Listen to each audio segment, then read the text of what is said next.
Thanks అండి, ఇప్పుడైతే మనకు చాలా థ్యాంక్స్ అండి. కోడిగుడ్డు అయితే అయింది. దీనిలో మనం ఇంతకుముందు చింతకాయలు పెట్టిన చెప్పాను కదా, ఇది అదే పులుసు. అండి అందరికీ, ఈరోజు అయితే నేను కోడిగుడ్ల చారు చేయబోతున్నాను.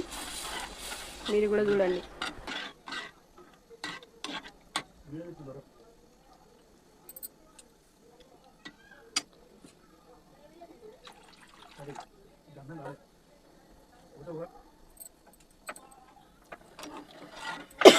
దీంట్లో ఉప్పు కారం అన్నీ సరిపడేసుకోవాలి. ఇలా ఉంటుంది, టేస్ట్ మాత్రం సూపర్ ఉంటుంది.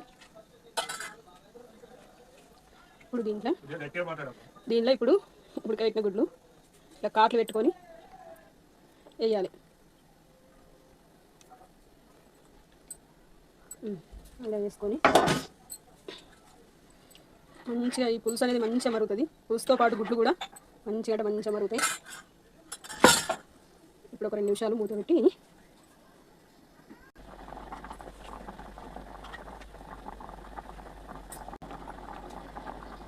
చూడండి ఫ్రెండ్స్, ఎలా మరుగుతుందో పులుసు అనేది మంచిగా మరిగి దగ్గరికి రావాలి.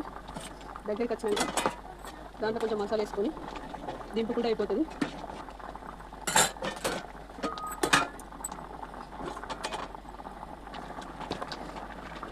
ఇప్పుడైతే కొంచెం మసాలా వేసుకుందాం. ఇంతే, మనకు వేడి గుడ్డ పులుసు రెడీ అయింది. ఇప్పుడైతే మనకు కోడిగుడ్ల పులుసు రెడీ అయిపోయింది ఫ్రెండ్స్. మా వీడియో కనుక నచ్చినట్టుంటే సబ్స్క్రైబ్ చేసుకోండి, లైక్ చేయండి, కామెంట్ చేయండి. కామెంట్ చేస్తే